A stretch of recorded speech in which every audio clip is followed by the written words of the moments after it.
guest posts or niche edits. So which is better? For me, like, you want a variety of links. So you want to make sure you've got your foundational links, relevant links, high authority links, and basically you want to be appearing on the web as much as possible, and especially in like the topics which are related to your website, so Google can tell what your website's about and that you're an authority in that space. But with the niche edits and guest posts, what I tend to do is I basically prefer niche edits, but you still want to get, like I was saying, a variety of different posts. So I still will go for guest posts as well. And I'll tell you a couple of little like hacks and tactics, what basically I do. So I originally, when I'm doing outreach, I do manual outreach. I try and stay away from like all the big guest posts, basically like link farm websites.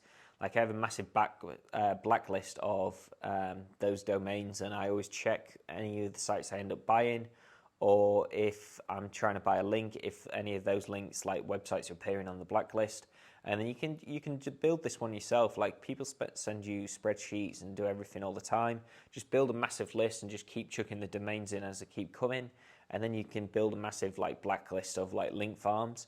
Like, not necessarily saying they're bad, like you still can do a few and get away with it, but I'd keep that like on a very low scale, and I wouldn't pay a fortune for it.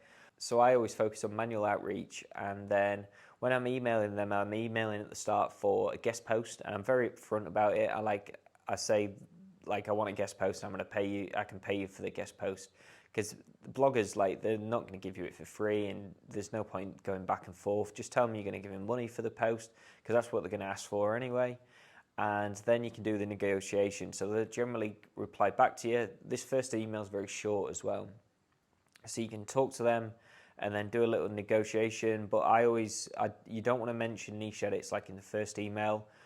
Come back to them with saying, oh, can you do niche edits? They're probably going to say around $100-ish. So just say, can you do niche edits for like 30, 40 bucks, and just chuck in the link instead of doing a guest post, and then wait back to see what they say. If they say yes, and then I always go through their like site through SEMrush and check like what pages actually have the most links going to them, and then I kind of want to get a link from that page because it's got the most link juice on that page.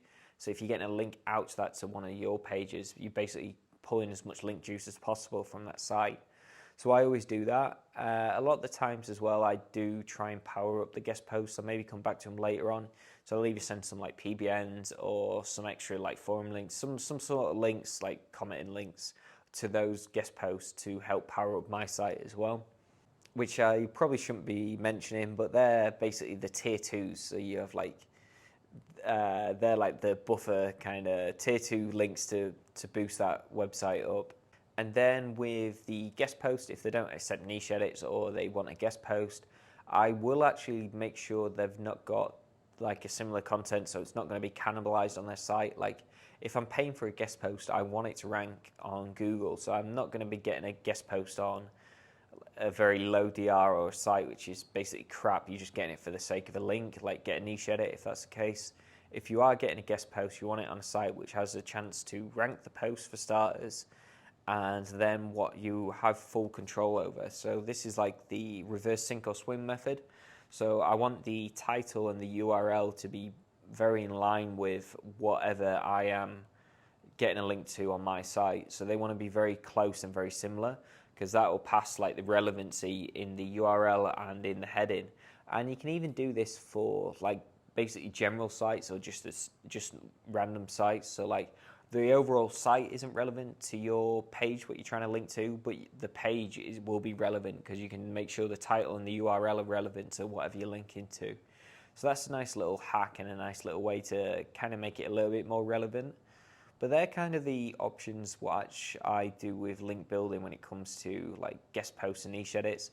I wouldn't say one's better than the other. Niche edits are generally easier and generally cheaper, and they both have their place, so I do both, but it just depends on the situation. I generally will try and go for niche edits first, but well, niche edits after like obviously the emails there, like my preferred method, but guest posts I don't mind getting as well. Hope this helps.